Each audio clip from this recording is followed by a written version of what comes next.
Shalom saudara, selamat pagi. Saya percaya semua saudara dalam keadaan sehat dan ada sukacita. Bisa bilang amin, puji Tuhan.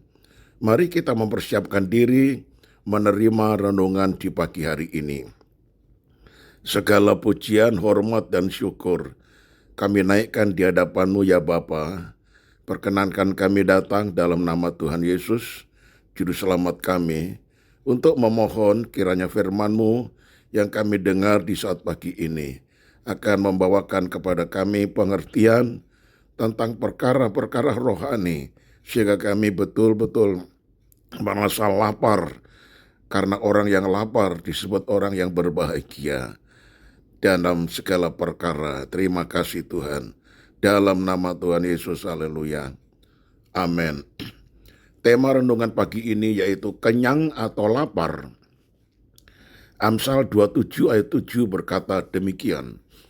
Orang yang kenyang menginjak-injak madu, tetapi orang yang lapar, segala yang pahit dirasakan manis. Nah saudara, madu adalah makanan yang sangat berharga pada zaman Alkitab. Begitu berharganya madu sampai-sampai Tuhan memakai istilah susu dan madu untuk menyebut tanah Kanaan yang luar biasa suburnya. Madu adalah makanan yang sangat menyehatkan, bukan hanya sebagai sumber energi, tetapi juga memiliki banyak kandungan yang bermanfaat bagi tubuh. Meski demikian, kalau kita membaca Amsal 27 ayat 7 tadi, maka akan muncul sedikit keheranan. Bagaimana mungkin madu yang enak, menyehatkan, dan berharga itu kok diinjak-injak? Nah saudara, dalam Alkitab versi bahasa Indonesia, sehari-hari akan jelas karena menyatakan begini, kalau kenyang, madu pun ditolak. Kalau lapar, yang pahit pun terasa enak. Jadi jawabannya karena merasa sudah kenyang. Nah saudara, benarlah pendapat yang menyatakan tingkat kepuasan menikmati makanan bukan semata-mata ditentukan lezat tidaknya makanan yang kita santap, melainkan seberapa kita lapar. Kalau kenyang, makanan seenak apapun menjadi tidak enak. Kalau lapar, makanan sederhana apapun akan terasa lezat. Hal yang sama berlaku dalam hal ibadah kita kepada Tuhan Yesus.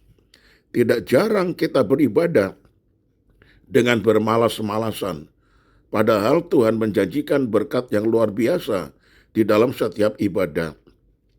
Mengapa kita enggan beribadah? Karena kita merasa sudah kenyang secara rohani. Persis seperti orang Farisi dan para ahli Taurat.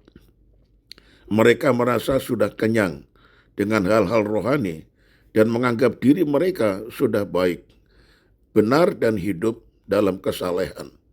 Karenanya, mereka tidak antusias terhadap Yesus dan ajarannya. Sebaliknya mereka hanya antusias dalam hal mencari-cari kesalahan Yesus. Nah saudara, jika kita memang mencintai Tuhan Yesus, maka kita akan selalu lapar dan haus akan Dia, hingga kita disebut berbahagia. Kita ingin selalu dipuaskan dan dikenyangkan dalam hadirat-Nya. Sebab itu, kunci menikmati ibadah dan persekutuan kita dengan Kristus bukan ditentukan meriah tidaknya ibadah kita atau hebat tidaknya pengkhotbahnya, melainkan ditentukan oleh seberapa kita lapar dan haus akan Tuhan. Hanya dengan sikap hati seperti ini, kita akan selalu dipuaskan di dalam hadirat-Nya. Saya tutup dengan kalimat ini, saudara. Bukan seberapa lezat makanan kita, tetapi seberapa lapar kita. Amin. Ya Tuhan, kami ingin ketika kami menikmati persekutuan dengan Engkau, terutama di dalam ibadah di gereja, ajarkan kami berlapar dan berhaus akan hadirat-Mu, sehingga firman yang kami dengar itu terasa manis dan menyegarkan tubuh. Sehingga kami antusias di dalam menerima firman, di dalam kami beribadah. Ampuni kami kalau kami seperti orang Farisi dan ahli Taurat. Kami merasa kenyang, sehingga firman disajikan begitu indah sekalipun, begitu semangat sekalipun, terasanya bagi kami, firman itu tidak membawa berkat apapun. Itu sebabnya ampunilah kami ya Tuhan. Jangan sampai kami merasa kenyang secara rohani, tetapi biarlah Engkau mengaruniakan kepada kami rasa lapar dan haus, sehingga kami disebut orang yang berbahagia. Karena orang yang demikian, mereka akan beribadah mendengar firman dengan penuh perhatian dan merasa sangat indah firman yang ia dengar. Terima kasih banyak Bapa. Kami menyerahkan aktivitas sepanjang hari ini.